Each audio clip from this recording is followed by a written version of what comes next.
Hey, evening, everybody. Welcome to this week's show. Thanks for tuning in. For those that are live, and thanks for watching this back. If you're watching it as a recording, we appreciate your time. Our intent of being here again is really just to, offer a different perspective on business, solve some problems that we've seen in the Facebook group that Nick's founded of over 8,000 business owners, and then myself as a business coach. Not necessarily specifically talking about my clients, but just talking about things that we see in business that are challenges and trying to offer solutions really, so that you can get some real talk about how to really grow your business. So tonight we've got a few topics. Feel free to jump in the comments, say hello. Any comments, any topics that you maybe want to table or for us to jam about. Of course, any questions that you might have, and we will jam away. Today, we're kind of talking about focus. A lot of these topics are massive, and we could talk about them for hours, but we kind of just touch on them and then revisit them as they come back, and of course, engage in any kind of comments along the way. Focus, strategic partnerships, the power of strategic partnerships, content marketing, and if we've got time, we've got a whole bunch of other topics as well.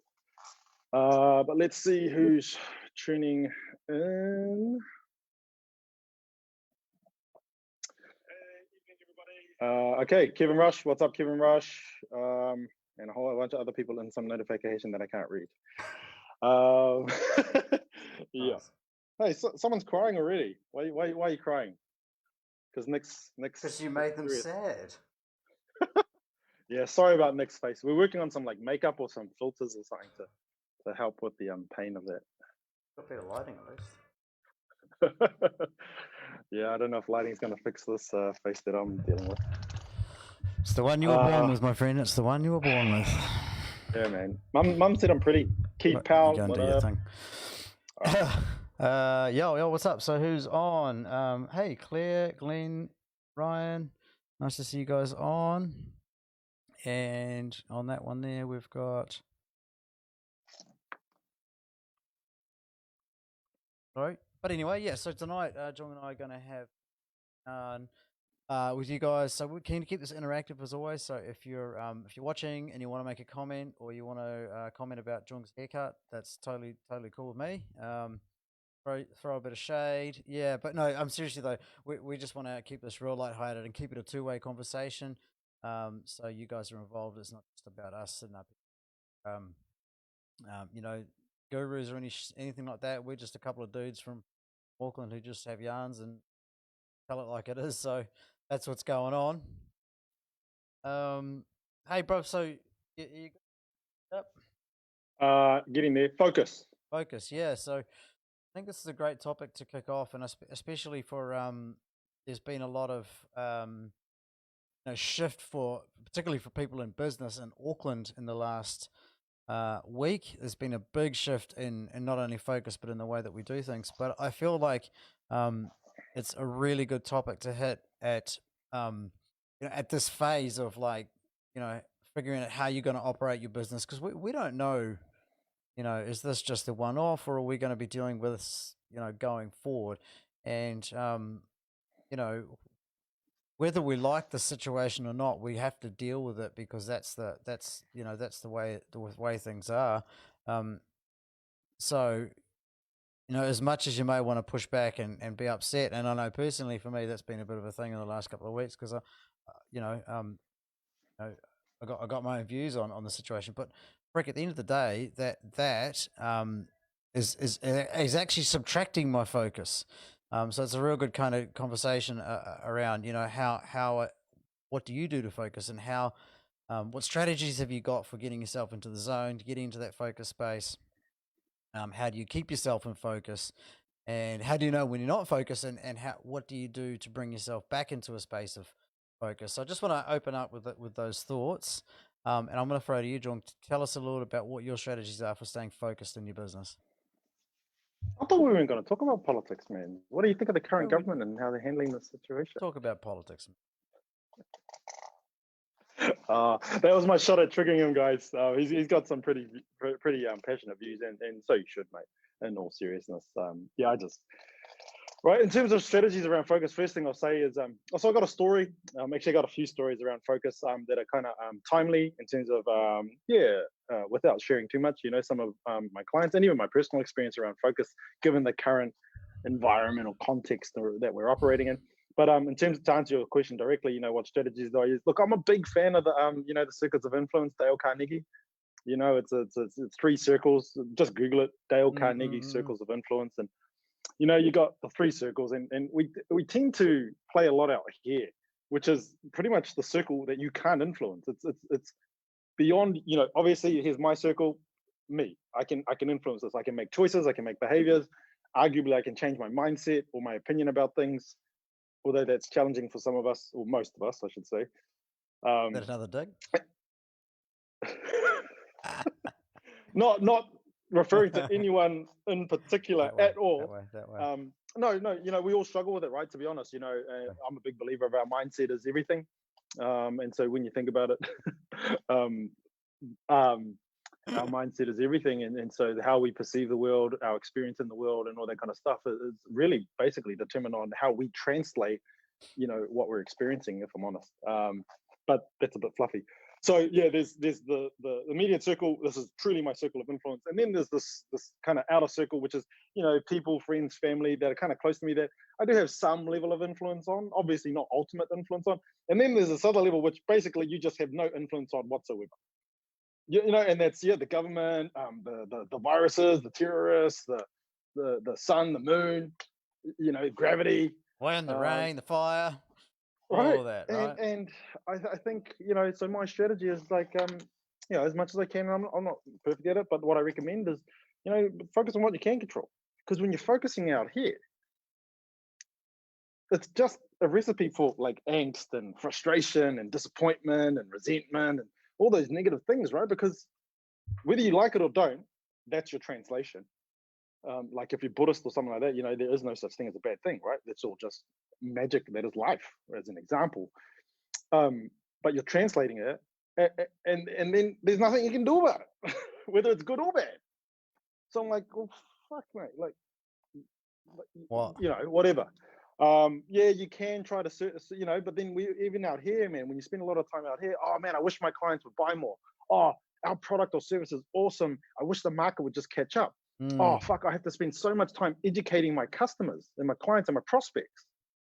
And it's like, well, what can you, so perfect example, what can you control? Okay, you can control who you're marketing to, who you're saying yes to, who you're signing on as clients.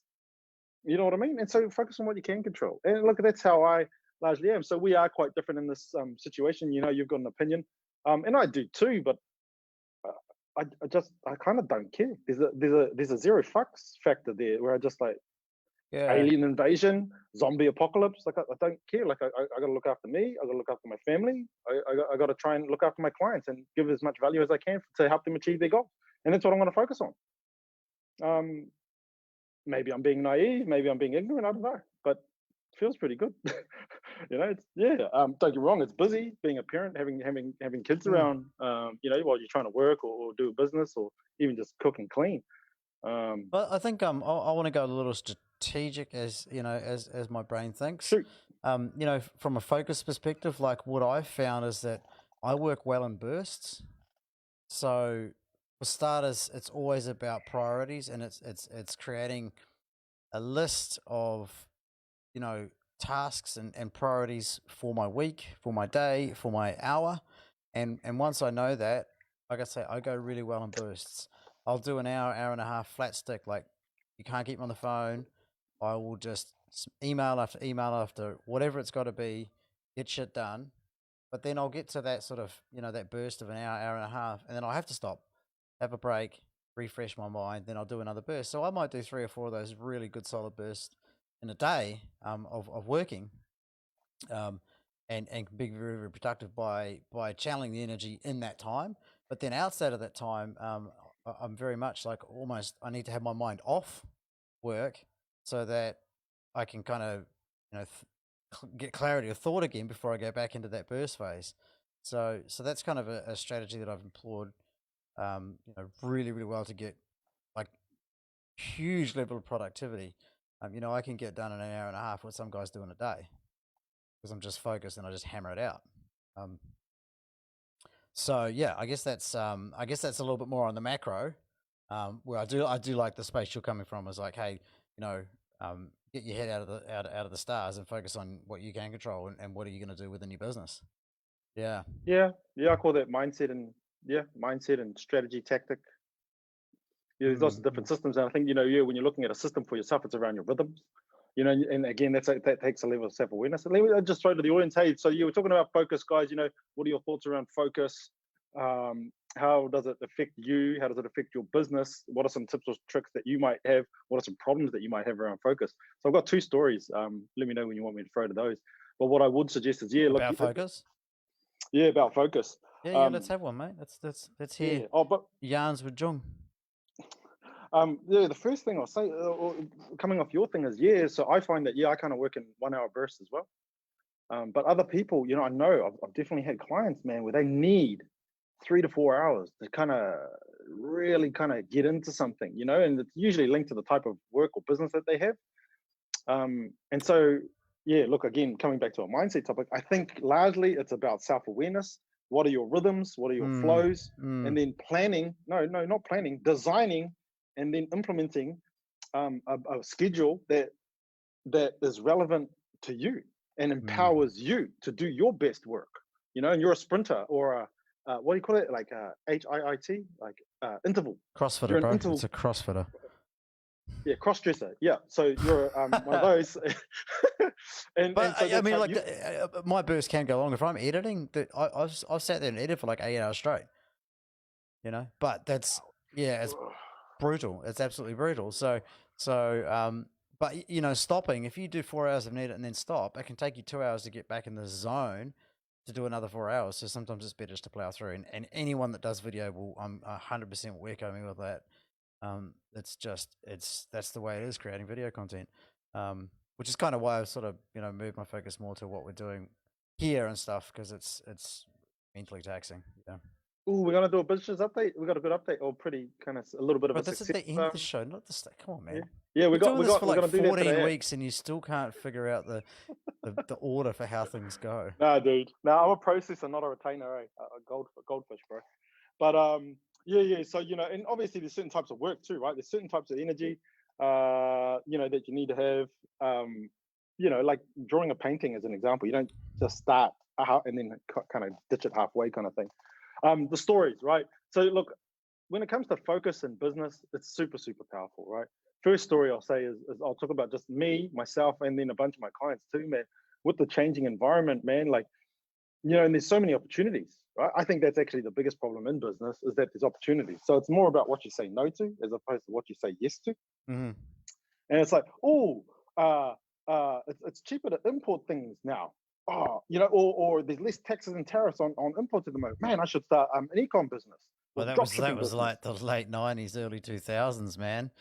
Car parts out of China. That was like every man and his dog was doing that. Yeah, right. And then there's AliExpress and fulfillment by Amazon and all these kind of work from home and make millions of dollars. You just need one product. How's that chick on YouTube? What's her name? I sold that one product 1 million times, and you can be just like me. But you got to buy my course first, and I'll teach you how to do it. Yeah. I just to be clear, I don't want to bag on any of them really. They have done well, and in a way, they're trying to help out other entrepreneurs that are maybe earlier in that journey. And and that's Russell Brunson. Russell Brunson's thing is you're only one funnel away from making $1 million. Russell Brunson? Yeah, heard of him. Yeah, and all that kind of stuff. But look, it's just focus, right? And so a lot of not a lot, but a number of clients have kind of, and even prospects have kind of come to me and said, oh look, I want to do this, and I want to do this, and I want to do this, and they're like full-blown businesses, each of these things. And it kind of takes 5 to 7 years to make it $1 million business, let alone it makes it, if you can last 2 years, then you've got a good business. And they're at kind of month 3 or month 6, and they're already trying to think of all these other businesses. And part of my role or responsibility to my clients is to hear them out, to kind of check the viability and stuff like that. And anyway, and then I go, okay, cool. And how are you going to find time to do that? You know what I mean? How's your existing business going? Have you got good financial management practices? Have you got a good strategy that you've got milestones and that you're hitting those milestones? Have you got good leadership, team, process, and systems so that you're delivering a high quality, consistent product or service? Have you got good sales processes where you've got a reasonable conversion rate, not only from the warm referral traffic, but also from cold traffic, or new traffic? And then have you got a marketing system that you can turn on and crank up leads? And if you don't, then shit, that's what you should be spending your time on, is building a strong business. But if you're not keen on that and you want to have like 3 okay businesses, then yeah, sure, go chase the opportunity. Because there's a million opportunities. Gotcha. Yeah, so that's the story. I don't know. Any kind of thoughts, any comments you want to grab? There's a couple of comments I want to grab. First one was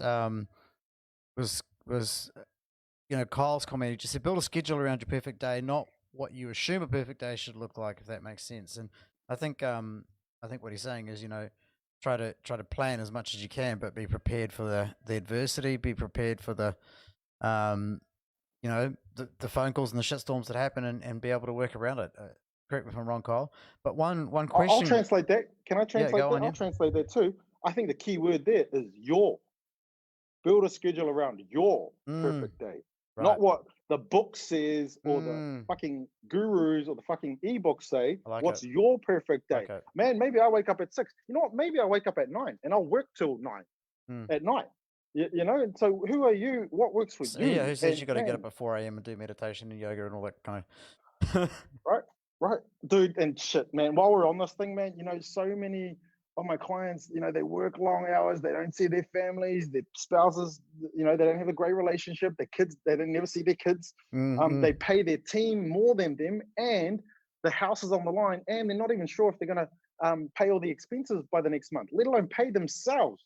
They come last, and I'm like, bro, who designed this thing? Yeah. And again, coming back to what you focus on and your circles of influence. Is it the team's fault? Is it the IRD's fault? Is it the government's fault? Is it you got big bones? Is it because your mum fucked you up when you were young? Like, fuck, bro. Take some ownership. Take some responsibility, man. Focus on the right things. You control this. It is your calendar. It is your business. Find out what works for you. And if you don't know what works for you, well, fuck, that's where you got to start. Self-awareness. Yeah, I love it. Sorry, then you were. No, so Audrey's just commented, what do you think of accountability buddies? And obviously, my answer going to be to that is get in a mastermind, because you're going to have 4 or 5 accountability buddies, which is going to be far better than one, because it's easy for one buddy to to pump you up, but it's pretty hard for 5 people to pump you up when you're just not doing what you need. So obviously, I'm gonna pump that, because that is a brilliant perspective, and we'll talk a little bit more about that towards the end of the show. And Faye, just want to hit your comment. Knowing what you should be focusing on can be tricky at times. Totally, and kind of when I did talk a little bit strategically there, my first thing was around planning. So from a high level, what is it that we need to get done this month?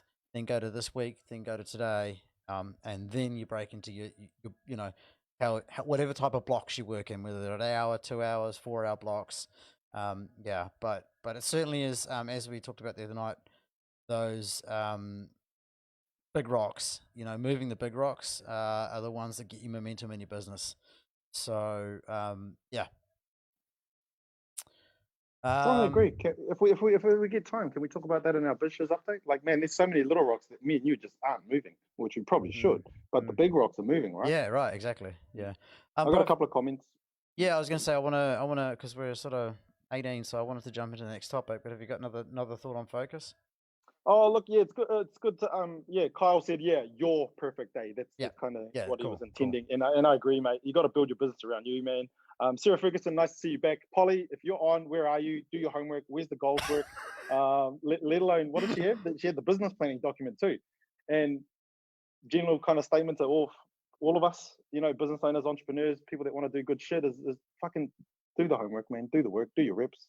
Yeah. Sarah Ferguson says, I work in bursts too, and I always allow for an hour down a rabbit hole per day, exploring ideas, concept, or opportunity. It actually helps me focus. Yeah. And I think what is knowing that I've got a little bit of a buffer, and that's the thing. Like, I'm not a fucking rigid kind of guy. You tell me to do something, and I'll probably not do it just because you told me to. Now I totally feel it. Like I need to have those little breaks in between. It might be a cup of coffee. Yeah, It might be a flexibility. phone call to one of my mates or to my brother or something for a yarn just to break up the monotony of doing the tasks or the focus period, and then bang straight back into it.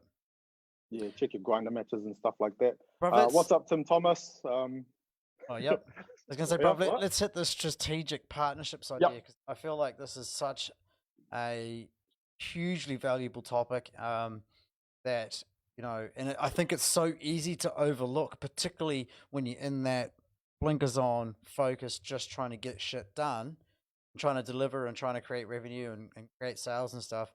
But done right, strategic partnerships, man, that can just grow your business exponentially, right? And I know you're going to have a good yarn for us on this one. I know this. Look, and yeah, look, I could literally, and I want to, and I'm passionate about this topic, right? What up, Like, Tim? I need to do marketing. I need to up my Instagram game. I need to get on Snapchat. I need to get on Facebook. I need an ebook. I need a lead magnet. I need a webinar funnel. I need a case study funnel. Like, fuck all that shit, dude. Like, man, you don't even need nothing if you get the right strategic partner. So I make a product or a service. Is the warehouse going to be my marketing and distribution partner? What the fuck do you need a website for? Right. You know, going back to that topic last week, and don't get me wrong, you know, most businesses, 90%, 99% of businesses probably should have a website. I'm not saying don't, but just, man, we get caught up in this digital marketing thing. Is one example of a JV strategic partnership. You know, if you don't have the budget to build a website, go to one of these e-commerce experts and do a deal. Work on a sales commission, work on a margin of sales for life. And, you know, all of a sudden you've got a website that you couldn't afford that can do massive things for your business. I know there's web developers that are all about that. Yeah, sweet. We'll build your website. We'll make it deliver, sell your product, but we want to cut. There's a freaking epic one, look, right? maybe I'm the mindset guy because I come back to the, and it's reinforced by just synergy. 1 + 1 is 3 or 11.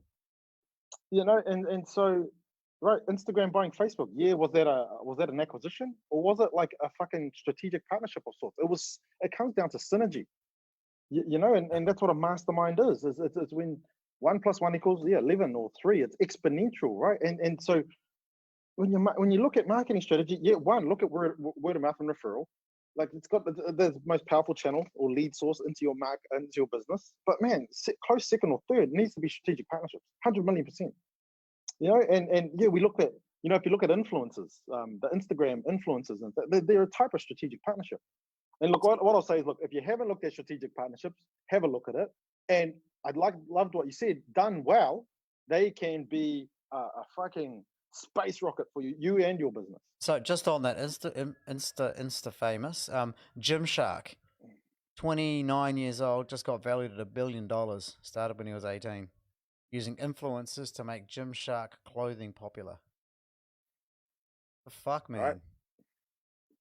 You know, and then people go, "Oh, I don't want to fucking use influencers. You know, they don't really work." He made them work. Oh, that's bullshit. And it's one story. It's one story, but again, that's a massive strategic partnership strategy that's just been blown up using the right channels. Look, and when it comes to marketing, man, you show me one thing that works, that 100% every time works. Marketing's not like that. You know, it's just not like that. The one thing that does work is doing the best job you can, trying to deliver as much value as you can, using as much empathy as you can, being able to pivot or adapt to changing market conditions, and continually trying. I just want to, because what works today or this century might not work next century or next decade or next year or next month. So people that look, marketing doesn't work. Well, yeah, maybe it doesn't, but maybe it does. I just want to hit on Tim's comment because it's. But influencers are whack. For the record, I just think influencers are whack. Well, like, what the fuck do you actually do? Yeah, I know, right? Look hot on the internet and get paid for it. What the fuck?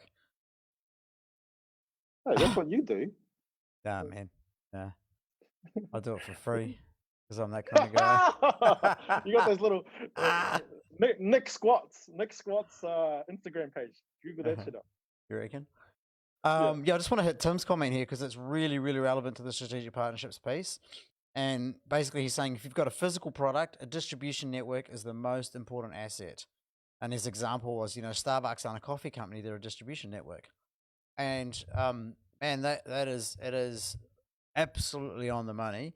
Having moved into the wholesale business now and realizing how powerful it is to have some of these big box retailers as our distribution partners, and the scope with which you can move boxes is unbelievable. And I know, going from being a retailer myself, doing my best to shift as much product as possible, to looking at it from a wholesale perspective, I can see why, the wholesalers always seem to weather the storm, and they seem to do better out of you know, these, uh, these businesses than the retailers do. So, unless the retailers are a part of these mother chain size businesses, brands, it's challenging for the independent. So yeah, awesome comment, Tim. Thanks so much for it, man. I really, really, really respect that. And Altura, I mean, there's so many brands that All Press is another one, and I'm just stuck on the coffee brand now, but All Press is in just about any reputable cafe in Auckland now, and it's good shit. Again, the distribution, well done. Strongly agree. Mazda, Toyota, Honda, Apple. Yeah, strongly agree. I think there's 4 types of partners, right? You got your product partner, then you got your marketing partner, then you got your delivery partner, and then you got your distribution partners. I do think distribution happens at a certain scale or size of business. Right. You can skip there, but generally, like you said, if you've got a product, look for someone who's good around e-com, which is a type of a marketing partner. I think that's the kind of sequence: product, marketing, delivery, distribution. Yeah, or if it is going to be, if you are looking to go into wholesale business, it might be samples and then a purchase order from a bigger distribution network. And your purchase order is going to be your strategic partnership, and then from there you leverage that purchase order for finance to get your product and supply that way.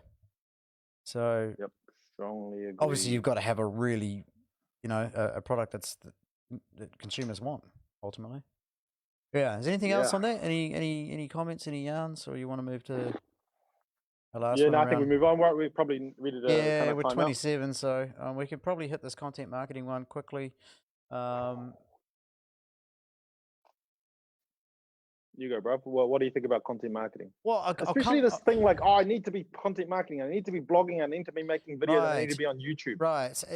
Yeah, like I think that's a real thing. Is like you feel like, oh shit, I've got to do Facebook, I've got to do Instagram, now I've got to do stories, and then someone said I should do LinkedIn for my business as well, and oh yeah, you've got to have a blog and you've got to have emails, and it's like, frick, man, like, you know what? Yes, you need some content. You need to think of a strategy. And I would always recommend speaking to someone who is in the marketing space to help you design a strategy. Again, coming back to Kyle's comment earlier, design a strategy that works for you, not a strategy that everybody thinks is a good strategy, but strategy that works for you. If you're influencer and you can spend time creating Instagram stories and your market's going to respond to that, then do that. But if you're a not singling any industry out, but let's say you're an insurance guy and Instagram stories just doesn't work for you, jump up into LinkedIn and work that channel. You don't have to do all of the channels, but I think you do need to decide which channels you're going to do, and you need to do them really fucking well. Yeah, that's my little bit about. Strongly agree. And don't buy into this hype that says that you need to do it either. But I like how you made it personal too. I'm a big fan as I'm getting older of just building the business that works around you. And it enables you, and it's this symbiotic, this mutually beneficial relationship that you have with your market. So it's this balance between what works for you and what delivers them the most value. And your job is to find the right mix of kind of finances and prices and working capital, team, leadership, management, sales, and marketing systems that optimizes that. And if you can do that well, and that's actually what the almost the whole journey of kind of business is. Find what works for you. And look, that's the thing. Blogging might work and you might get 1,000 million clients or whatever. But man, if you're a video guy and you're not sit there and I'm not, sit there and write for an hour every day or 4 hours at a time, then don't do it. Don't do it. Yeah. Deliver value in the way that you can actually deliver value. And that's what I like what you said is do it really well. Yeah. It's interesting because, often I'll talk to someone who's getting started and they're like, oh, I want to get, I've got to get my website up, and the web developer told me I should do blogging, and I'm like, yeah, but do you like blogging? You're interested in that? Oh, not really. Well, why fuck would you do it? So I'm keen to hear from anyone who's on around content strategies, or particularly I'm keen to hear someone who's tried and maybe had a bit of a failure or not so much success with content marketing, because I think we could pick that apart. But with the positive intention to give you some help with it, because content marketing is. Oh, I just wanted to troll them, bro. Oh, you're such a bully, man. I know that. Yeah. Actually, not trolling me for once. Hashtag bully lives matter. No, bro. Nice. Oh man, that's twice. Sorry. I'm gonna have to fire this guy. Hey, I'm gonna have to get a better sidekick. Oh man, don't fire me in this economy, man. I'll end up living in my car with my 2 kids, and I feel bad. It's uncertain times, man. Uncertain times. I'll tell you what is certain is that those that are actually creating a good story right now. I mean, look at TikTok, man. These dudes are blowing shit up in the middle of a pandemic, and there's a gay dude that keeps popping up from friends of friends reposting it to Instagram stories that I'm even seeing it, and the dude's hilarious. He's like, oh bloody, it's fucking 3 o'clock, we're gonna make it through lockdown, oh we better crack a bottle of wine, and he's just but this dude's blowing up. He's just doing his thing, he's just doing his content, getting out there and doing it because the channel works for him, and obviously he's just got a strategy for having fun. So you can do that with your brand, whatever it might be. Again, we didn't talk about you and your 5 million views that you got. We should have talked about that. We're running out of time. Yeah, I mean, we did some really, really cool stuff with understanding what our audience wanted to see. And then, how long did that take? Do you think? How long did it take for you to get a really good understanding? Starting with going to take some video with some camera into getting some subtitles, getting some logos, getting some post-production happening. How long? Like 6 months, a year, 2 years? No, but you've got to look at it like this. We started doing it before we even had the distribution channels. We started doing it in the real world. We created events, and we created a buy-in and a following that way before we could start using, Facebook and stuff like that. So to answer your question was by the time the channels for distribution of content were there, we kind of knew what content they wanted. But it all comes back to really knowing, who you are and what you're good at and how you're going to share that with the world, and then just picking content delivery strategies. So for us, it was Facebook and Instagram that align with your audience. So I guess, but how long did it take you to understand your audience, to get really comfortable with knowing what they liked and what engaged them, and what brought your market to your website or your to your brand? What do you mean? Just ask me again. Because you kind of started by saying, look, it took us, once we really knew our market and what really worked. Well, okay. How long did that take? Well, I just want to give them some perspective of a timeline here. A year and a half? Yeah, longer than that. See, longer than that, right? And so, and by the way, because Kyle and Sarah Ferguson have jumped on here. So we've got some digital marketers on here. Mm-hmm. And that's the thing, right? Like, we know with SEO, it takes at least 6 months. So if you are going to start blogging and tagging, all your website and your digital stuff, then give it 6 months. So that's the thing. If you're going to choose one of these content channels or these digital channels to try and harvest, dude, you got to put in the time, right? Yeah, I mean, so whenever I talk to anyone from a strategic level about content marketing, I'm going to say to them, look, if you're not prepared to put at least 6 months of graft, and that means probably, I'm going to say for a high volume, high traffic type space, 3 posts a day for 6 months, and you can have the weekends off if you're lucky. And that's across a couple of channels, 2 or 3 channels you're going to do well: Snapchat, Instagram, Facebook, or whatever. If you're not prepared to put in that, content marketing is going to be a bitch. And I do want to echo what Sarah said there. You don't feel that you need to create all the content yourself. And certainly, if you've got a team, there's a great way to utilize it. Or can you outsource it? But then it does become a question about sustainability of your business in terms of cost effectiveness. So learning content, if I'm honest, it's a bitch of a strategy to learn because it takes a lot of time. It takes a lot of, being really almost intuitive, watching what happens, feeling the market, getting, watching those comments, likes, reactions, angry faces, all of that stuff, and being okay with, fuck, we just put all this effort in for what we created a sick ass piece of content and no one liked it. And or trolls. And I mean, yeah, well, we've talked about trolls many a times before. yeah, don't feed the trolls. Too much. And look, Kyle Arnold, right? And if you are interested in kind of SEO and stuff like that, we've had him on the show, or you've had him on one of your shows. Yeah. Really good guy too, and really knowledgeable. And he's saying 1.5 years, and it's pretty much blogging. When you're talking SEO, you're kind of talking blogging, really. For Google content marketing, 1.5 years, man. And so that's the thing. Like, any one of these digital channels that you try to harvest or nurture, it's going to take a long time, man. So you might as well like it while you're doing it. If you don't like blogging, then don't do it. If you love it, then just do it because you love it. And I think that's the key. Like, one of my colleagues with my day job, his wife is a food blogger, and she's, now she's got contracts with Countdown, and she does amazing stuff. She gets huge views, but she does it because she loves it, not because she's like, oh, I'm going to blog to make money. Yeah. I think we drop the mic and we close the show, Matt, because I'm fucking massive on that. Are you doing your business to make money, or are you doing your business because you love it? Yeah, they're two different things, and that's a perfect example. Do you think All Blacks do it to make the money? Maybe. But man, they do it because they love it. See, but arguably, did the money come first, or did the love? Sonny Bill's a legend in my world, mate. No, he is. Yeah. Dude, this is. I really want to talk about this topic one day, just doing business for the love of it, right? And the impact of not. All right, let's do it next week. Next week. Yeah, I think we just touch on it. It might be too boring for everyone. I mean, let's do a poll. There's 21 people still tuned in.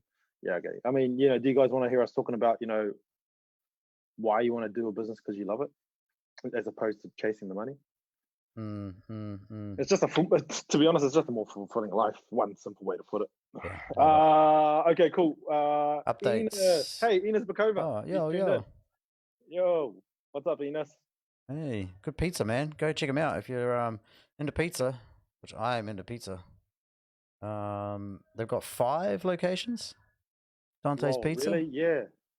Takapuna, Ponsonby, Central, East Ridge. Is there one downtown? I can't remember. Yeah, but you're right. Downtown. Yeah, Dante's Pizza, man. It's the business.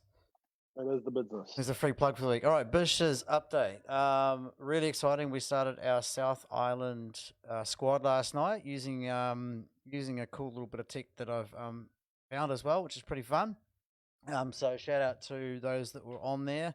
I really enjoyed that session. We went for they didn't just shy of 90 minutes. Come on, bro.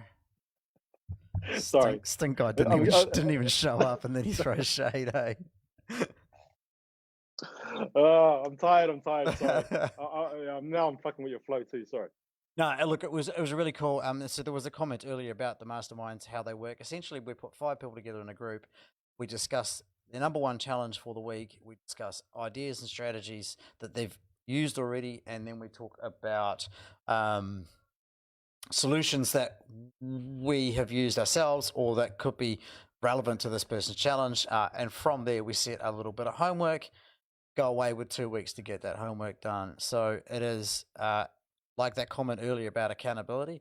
It's much higher level because you've got 5 plus a facilitator. So you've got 6 people in the group that are holding you accountable to that, not just the one. So it is exponentially more binding to your own mindset and your own get shit done factor.